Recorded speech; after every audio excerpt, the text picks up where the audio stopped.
pessoas lindas e abençoadas, sejam todos bem-vindos. Eu sou Cris Cole. Hoje eu tenho um relato novo aqui para vocês. Aos pouquinhos eu tô vindo gravar os vídeos, eu sei que vocês ficam aí na expectativa e eu também muito feliz de estar conseguindo aqui, né, sempre que eu posso gravar os relatos novos para vocês. Vamos direto ao ponto, esse relato aqui é forte, daqueles que eu amo. Olha o título, só para vocês sentirem aí. Psicopata mascarado de presbítero, mais um no meio das igrejas, infiltrados lá. Ela começa assim: oi Cris, tudo bem? Tudo bem? Ela diz, aqui é a... E aí eu vou mudar o nome porque eu acho que ela não mudou. Lu. Aqui é a Lu, do relato da família tóxica, lembra? Ai, não lembro, são tantos, gente, mas tudo bem. Ela diz, então... Eu voltei para falar um pouco mais do marido abusador da minha tia Sonsa. E ela põe entre aspas. Depois que vi a sua leitura do meu relato, notei que ficaram algumas lacunas abertas. Não detalhei muito bem algumas coisas que eram essenciais, como, por exemplo, a vida desse homem dentro e fora de casa, como a família o tratava, entre outras coisas, ok? Pois bem, o Ed Dadó... Ah tá, ela pôs esse apelido para ele, Ed Dadó. Mas ela escreveu Ed, tracinho, Dadó. E ela põe duas carinhas dando risada. Ela fala, eu o nomeei assim porque realmente é de dar dó. Ele chegou para minha tia após ela se separar do pai das minhas primas. Acredito que o Ed Dadó não foi o primeiro, mas foi o que soube conquistar a Sonsa com falsas promessas e também dizia que era abastado. E ela fala entre parênteses, pois ele entendeu direitinho do que a Sonsa gostava. E ela põe aqui símbolo do cifrão, né? Dinheiro. De cara comprou uma casa num conjunto habitacional, o qual logo que eu, minha mãe, meu pai e irmã voltamos de outra cidade, fomos morar, mas em outra rua. Ele ainda não usava máscara de cristão, então as irmãs da Sonsa, que eram minha mãe e as outras, não gostavam dele. Ah tá, porque ele ainda não era falso cristão, ainda não tinha máscara de filho de Deus, só que não, né? E ela diz, até que ele, depois de estudar a família e perceber que era só colocar a máscara de crente para ser aceito, começou a frequentar a igrejinha, uma igrejinha bem pequena, quase ao lado da casa deles, com a Sonsa, e ali se converteu e se tornou presbítero. E ela põe 3 carinhas de emoji virando o olho, tipo assim, né? Só Deus na causa. E ela fala, hoje eu sei que a pastora daquela igreja também era narcisista. Ai, tá cheio. Ela o endeusava e nos tratava, a mim e minhas primas, como bicho. E no tempo que morei na casa da Sonsa, eu frequentei essa igreja. E ela completa, mas não consegui permanecer muito tempo até que encontrei uma igreja batista e fiquei lá até o dia em que casei e saí da cidade do Rio. Bom, vamos às atitudes da peça. Antes de eu, minha mãe e minha irmã irmos morar lá na casa com eles, havia rumores de que ele abusava das minhas primas, mas como a Sonsa era invalidada, a gente não sabia que as coisas eram muito piores. Enfim, fomos morar lá, ok? No período em que moramos, gente, não repara o barulho, ó, estão cortando a grama do vizinho. Olha isso, parece que estão dentro da minha casa, né? Parece que estão aqui. É só Deus na causa, mas é sempre esse dia, né? Enfim, dá pra ouvir o que eu tô falando, né? Isso que importa. Então foca aqui, tá bom? Continuando, ela diz, no período em que moramos na Sonsa, na casa da Sonsa, ela ganhou do meu tio, irmão dela, a obra na cozinha dela, e o Ed Dadó contratou um pedreiro, um senhorzinho muito prestativo, solícito, crente, mas que quando encontrou a oportunidade perfeita no momento em que eu brincava no quintal sozinha, chegou perto e me agarrou e ficou sarrando aquele corpo nojento em mim. Ai, que nojo! Daí pronto, não tive mais paz. Sempre que esse homem estava lá, eu procurava não ficar sozinha, me dava crise de ansiedade, até a hora dele ir embora. E ela diz, e é essa hora que quero descrever, e é horripilante.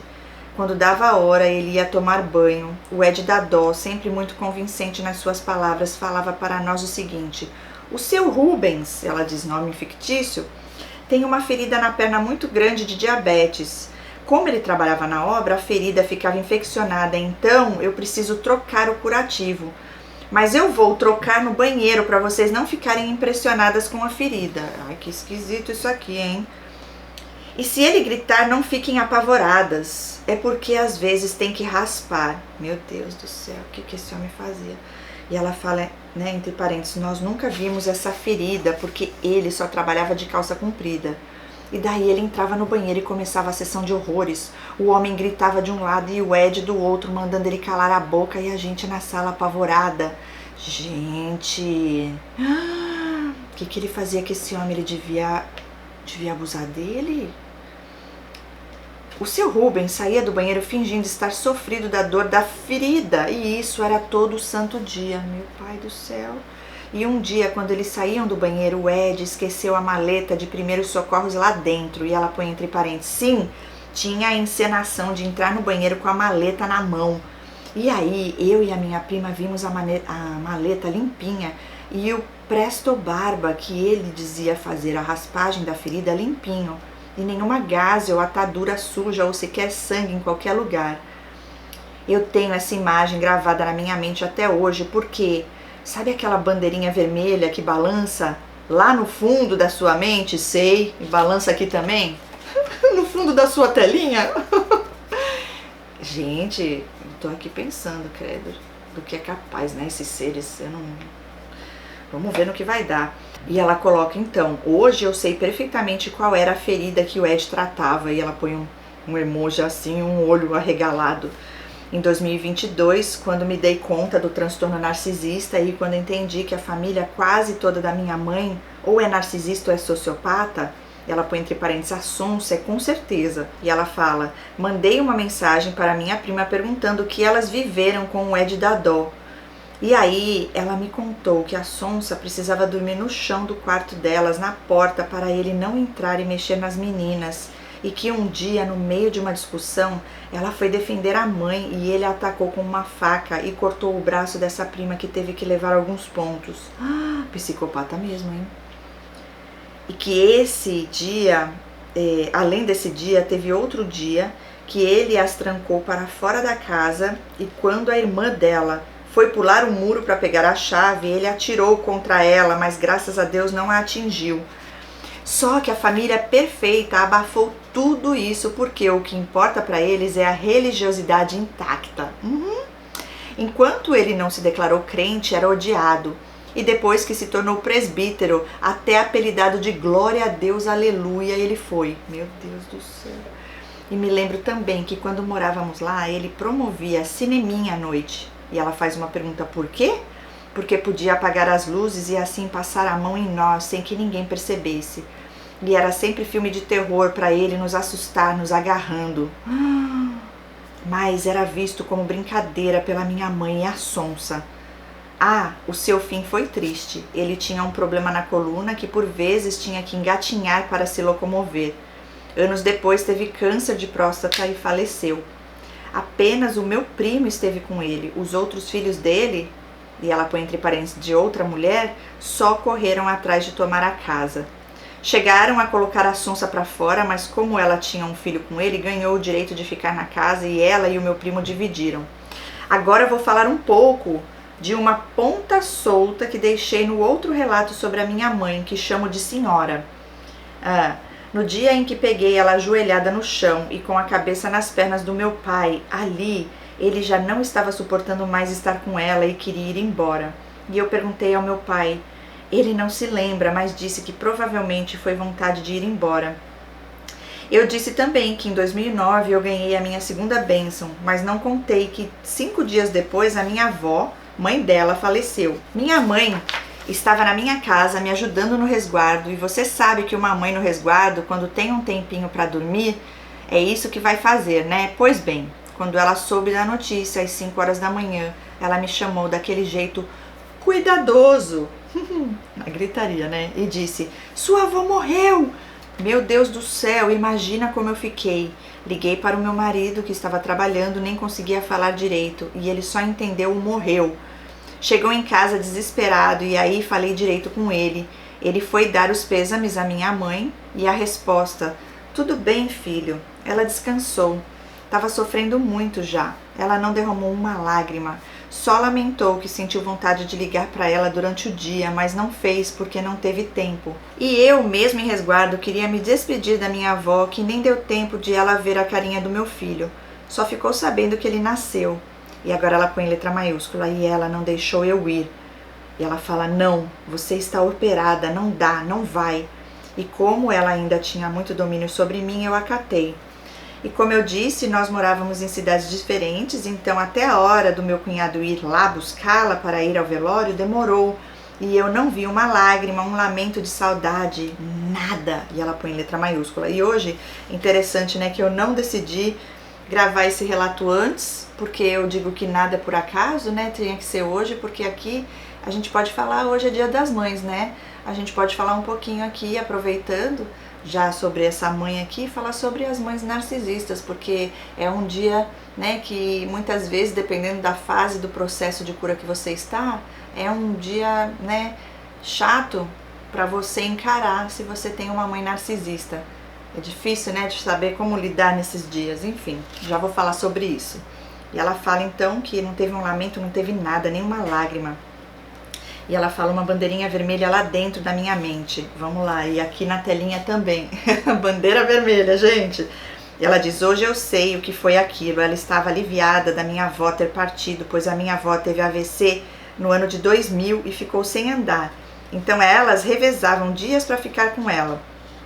Mas nem todas as irmãs participaram do revezamento. E aí sobrecarregaram outras, a qual uma das sobrecarregadas era a minha mãe.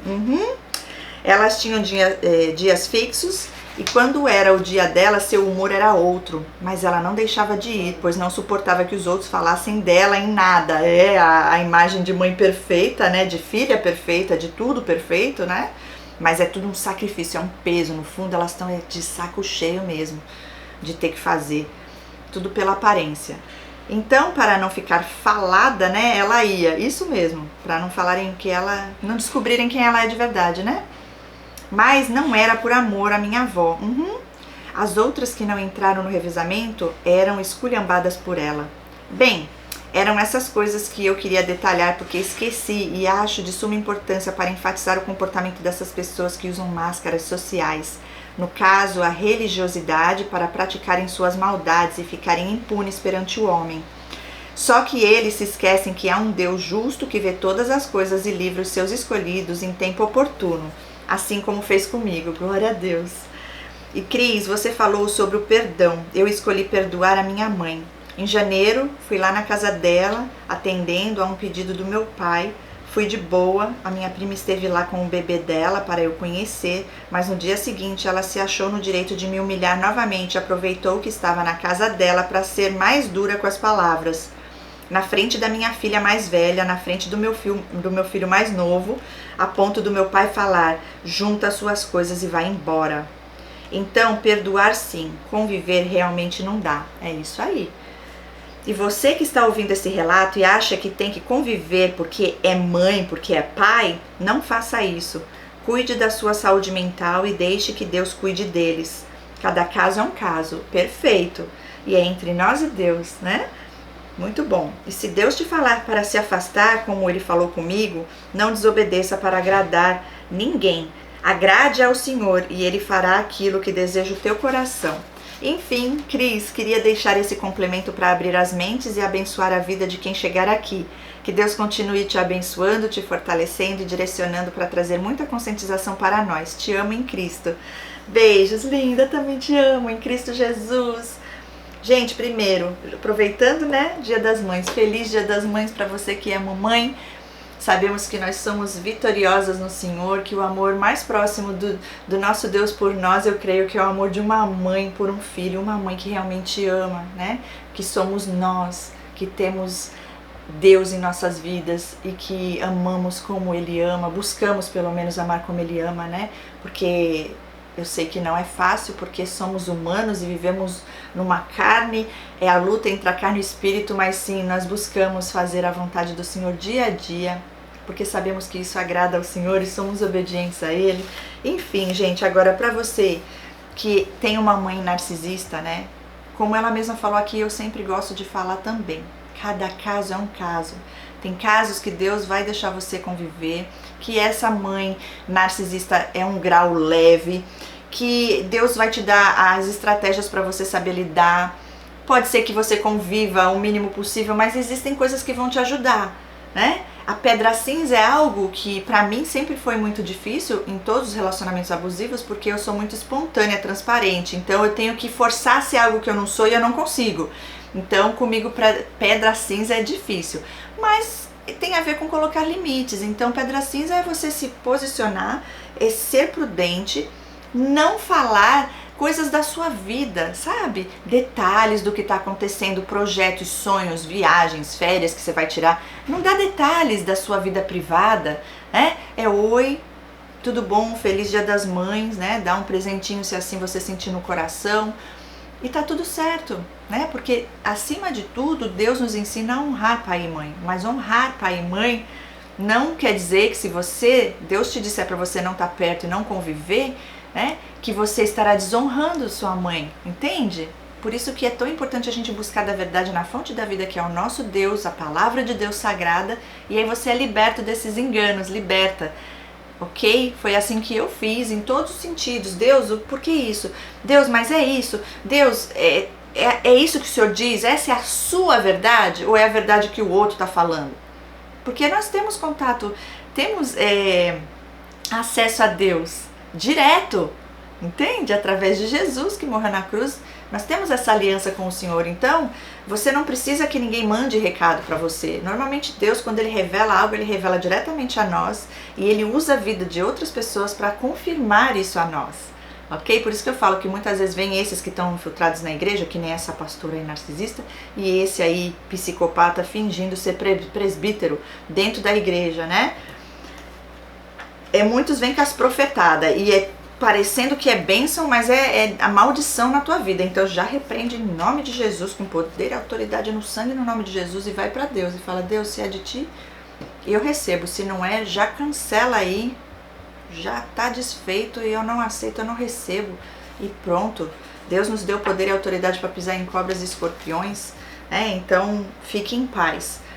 Então, voltando a falar da mãe narcisista, tem casos e casos, ok? Mas em todos eles o ideal é você se policiar, você ter cautela, ter prudência e não abrir muito. A gente já sabe o que vai acontecer, já sabe como vai ser, né? Se posicione, se dê o amor que você não recebeu dessa mãe. Você pode se acolher, se automaternar, e isso é libertador. Você não precisa ser a vítima, né, de uma mãe narcisista o resto da sua vida e ficar num lugar onde você foi a rejeitada, embora tenha sido. Mas não, hoje você pode se amar, se dar, se cuidar, fazer por você o que essa mãe não fez. Perdoar acima de tudo, porque isso também é o que Deus nos ensina, e isso é libertador para nós, né? Eu falo que o perdão é o último passo que a gente dá antes de viver o propósito maior de Deus. Aí quando você chega lá do outro lado, que você olha para trás e você fala: uau, eu tinha que ter passado por todo esse processo. Deus, Ele transforma a maldição em bênção, tudo coopera para o bem daqueles que amam ao Senhor. E se eu não tivesse passado por tudo isso, hoje eu não estaria fazendo o trabalho que eu faço, esse propósito, vivendo esse propósito maior de Deus, ajudando vidas, outras pessoas que precisam disso, entende? Seja lá o que você estiver fazendo, seja lá qual o propósito que Deus tem para a tua vida. E é libertador, porque quando a gente olha para o Criador, a gente vê o quanto Ele nos amou, nos ama e sempre irá amar, nunca irá nos abandonar. Deus diz na palavra: pode um pai ou uma mãe abandonar um filho, pois eu jamais abandonarei os meus filhos. Pelo contrário, nós somos escolhidos, escolhidas do Senhor. Então você sai daquela posição da pessoa que foi rejeitada por uma mãe que não ama, por uma mãe que é uma pessoa cheia de feridas e não buscou ajuda para curar essas feridas e usou você muitas vezes de saco de pancada para aliviar a frustração dela mesma. Mas você perdoa porque você entende que isso faz parte dela e não de você. Você deseja o melhor, que Deus tenha misericórdia, mas você hoje se posiciona. Você hoje é filha escolhida do Senhor. Você sabe disso, você sabe sua identidade e não aquilo que essa mãe tentou projetar em você, que era o que ela acredita sobre ela mesma. né? Então eu creio que o amor acima de tudo, mas tudo tem um limite. Tudo tem uma orientação que vem direto do nosso Deus, do nosso Criador. Então Deus para ela falou, não conviva. Tá tudo certo, ela não convive.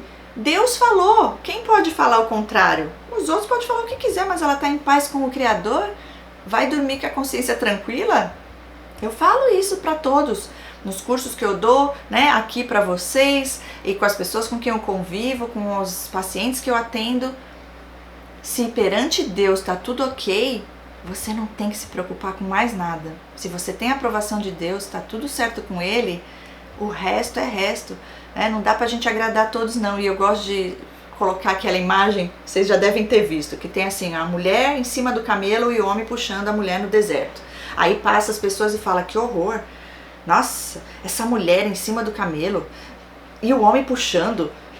Devia os dois ir pro camelo, por que ele tem que puxar ela, se o camelo pode ir sozinho? Tá, aí na próxima imagem ele pega e tá lá em cima junto com ela, aí passa outras pessoas e fala, que absurdo, coitado do animal, os dois ali em cima do camelo, isso é pesado pro tadinho do animal. Pronto, aí desce os dois, aí passa outras pessoas e...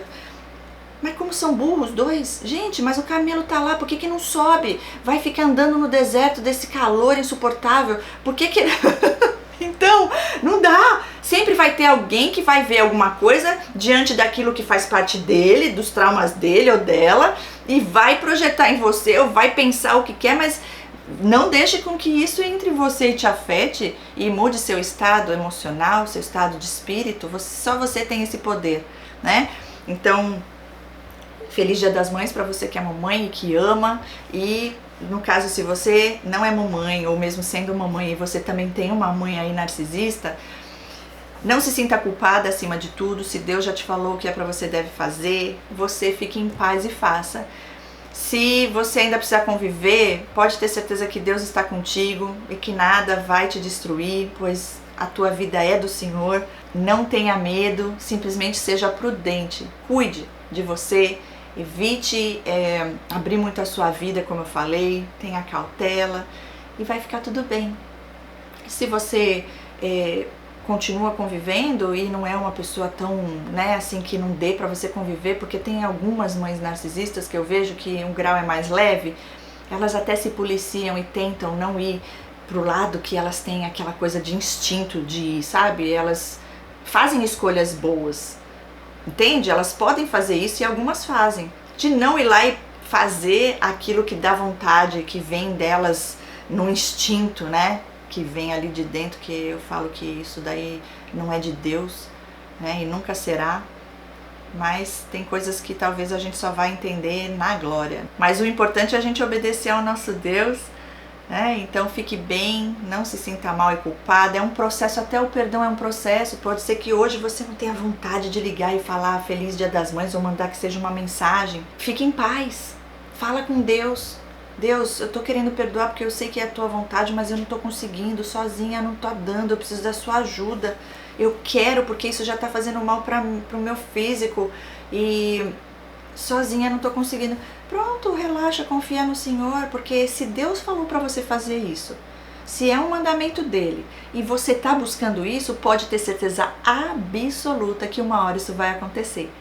Mas tem um processo e tenha certeza que você vai conseguir passar por ele e viver o propósito maior quando você chegar lá do outro lado, tá bom? Então não deixa que esse dia tire tua alegria, que esse dia fique ali trazendo coisas negativas sobre a sua mente, não, pense no teu Deus Todo-Poderoso, o quanto Ele te ama, né? Pense nas coisas que você tem daqui pra frente pra você viver, pra você conquistar. É isso que a gente deve focar, nas coisas boas que vêm de Deus, aquilo que Ele pensa e fala sobre nós, o que essa mãe pensou, falou ou fez, seja lá por qual motivo for, isso é algo dela, então deixa lá com ela, tá bom? E carregue com você só aquilo que é de Deus para a sua vida.